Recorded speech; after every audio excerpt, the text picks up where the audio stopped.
Okay, the first states and empires emerged from core civilizations. Our earliest states were often led by a ruler whose source of power was believed to be divine or had divine support.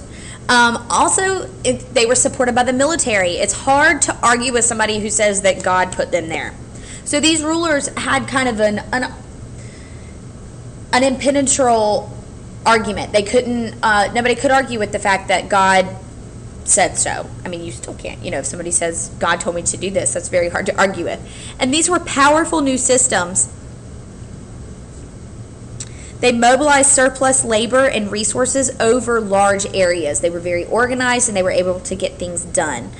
Eventually, these early states, the strongest states eventually started conquering people who lived beyond their borders, and these turned into the earliest empires. Again, they had divine rulers. They were led by rulers or kings who almost always claimed that their authority came from God. These cities that had close proximity to each other and a common language and a common religious belief were the easiest to conquer and turn into, be absorbed into an empire. And what's really important to note is that patterns of empire building that were established during this time period are repeated in every region and time period throughout history.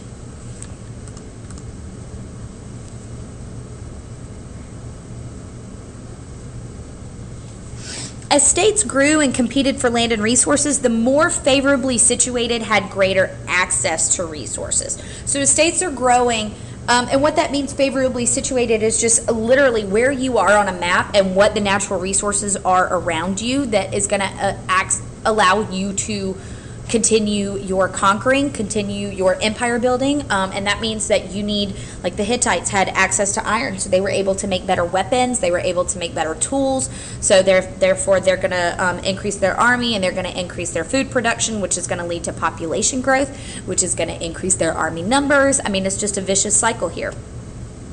So, and it allowed for people to specialize in certain trades. You had people becoming carpenters, you had people becoming bakers, you had people becoming nothing but military. Other early empires used trade and industry to expand if they didn't have a lot of the natural resources that others might have.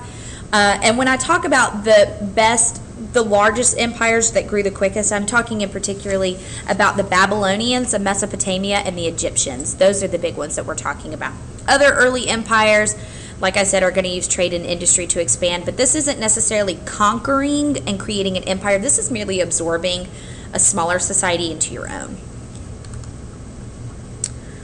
The impact of pastoralists and trade.